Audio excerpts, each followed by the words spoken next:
kind of maybe clean up or correct it, kind of get things rolling again? You know what? Yeah, it's just some competitive execution, and it's like we're having one guy breakdowns at the wrong time, reoccurring.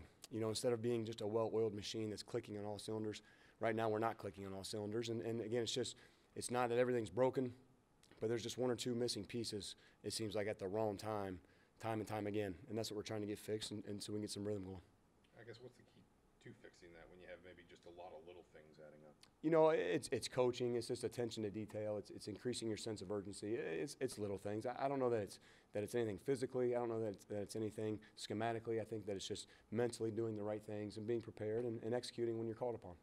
Specifically on short yard situations, I was talking to Wes, and he was saying that like kind of just communication along the line is kind of the issue there. How do you kind of combat that and figure out how to improve that? Well, right. It's just it. You just got to communicate better. I don't know that there's a secret to it other than we have to be louder. We have to communicate. We have to be on the same page and execute on those important downs.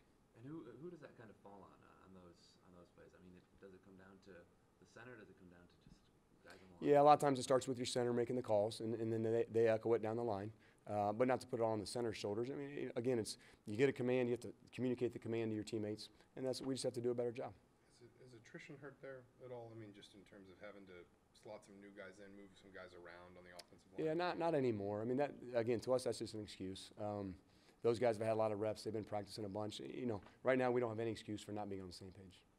Coach McCullough, we're talking about the running game, kind of talked about weathering the storm the last few weeks. What kind of improvement have you seen in that group as it moves along after struggling a little bit? Just a stronger desire, just a sense of urgency to know that we're not playing at the standard we need to.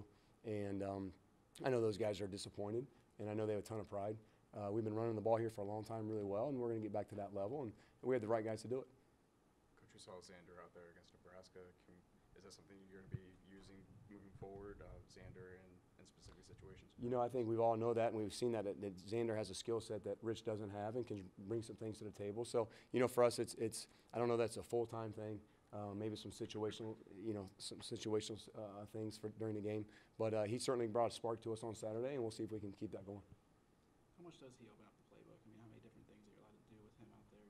Rich Yeah, it's just a little bit different. Rich is a different quarterback than Alexander Diamant is, and so yeah, there are different tweaks we can do with Alexander that we wouldn't do with Rich, and then vice versa. So yeah, there's a little bit of a change up with that one.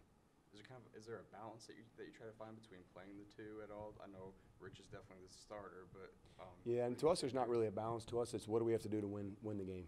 And we came down Saturday. We were a couple points away there at the end from winning that game. So whatever it takes, and we're going to play whoever it takes to win games.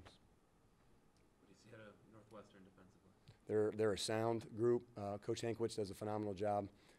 They're an aggressive. They're downhill. They're a very strong group. Play with their hands extremely well.